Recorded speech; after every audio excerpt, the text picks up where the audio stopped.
Meron ako ditong patatas. Ito ay binalatan at hiniwa ko na. Yan ay 3 peraso. Lagyan natin ng tubig. Ayan, pakuluan muna natin yan hanggang sa maluto yung patatas. Ayan, okay na. Malambot na, hanguin ko na ito. I-drain na natin itong tubig. Ayan, habang mainit pa, i-mash na natin.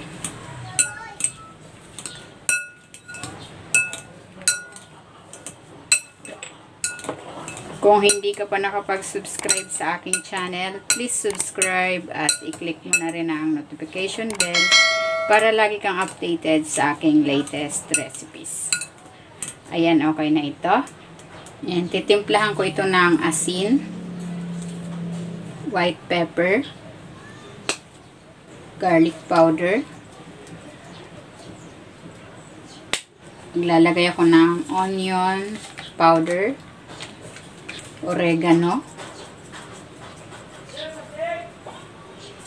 parmesan cheese, grated carrots, chopped parsley.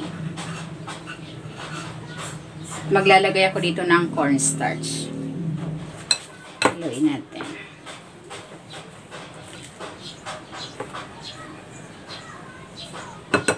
Gagamitan ko ito ng kamay para mahalo ng maigi. Ayan, okay na itong ating mixture. Then, mag-i-scoop ako ng 1 kutsara. Ilugin natin. Ayan, ganyan lang. Uulitin ko lang ang proseso sa natitira pa nating potato mixture. Ayan, tapos na ako. Nakagawa ko ng 28 peraso. Pwede na natin itong iprito.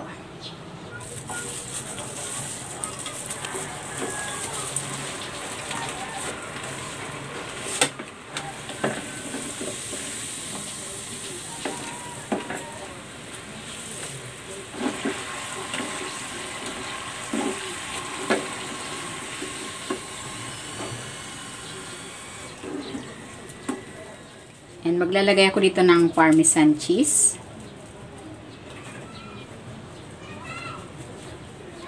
Meron din ako ditong mayo garlic dip.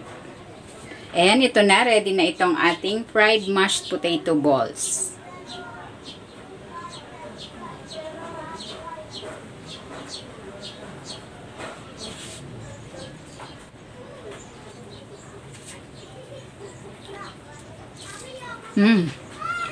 Sarap.